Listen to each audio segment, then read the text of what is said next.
சொரக்காய் கடையில் எப்படி பண்ணுறதுன்னு பார்க்கலாம் வாங்க. அதுக்கு குக்கரில் 1 ஸ்பூன் எண்ணெய், 1 ஸ்பூன் கடுகு, 1 ஸ்பூன் சீரகம் ஆட் பண்ணிக்கோங்க. அதோட ஒரு வெங்காயத்தை நான் பொடியாக கட் பண்ணி வச்சுருக்கேன், அதையுமே ஆட் பண்ணிக்கிறேன். அதோட 5 மிளகாயும் ஆட் பண்ணிக்கிறேன் காரத்துக்காக. ஸோ நான் வந்துட்டு ஒரு கொத்து கருவேப்பிலை, கொஞ்சமாக மல்லித்தழை இது 2யும் சேர்த்து நல்லா வதக்கிக்கோங்க. 2 தக்காளி நான் கட் பண்ணி வச்சுருக்கேன், அதையுமே சேர்த்து நல்லா வதங்கினதுக்கப்புறம் நான் மீடியம் சைஸ் சொரக்காய் தோல் சீவி கட் பண்ணி வச்சுருக்கேன்.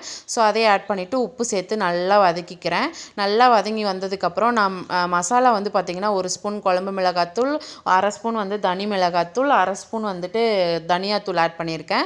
ஸோ அதை எல்லாமே சேர்த்து நல்லா ஸ்மெல் போகிற அளவுக்கு நல்லா வறுத்துட்டு, அதுக்கப்புறம் வந்து பார்த்திங்கன்னா 1 டம்ளர் தண்ணி ஊற்றி நல்லா கொதி வந்ததுக்கப்புறம் நான் புளி வந்து ஊற வச்சுருக்கேன். ஸோ அந்த புளியுமே நல்லா ஆட் பண்ணிக்கோங்க.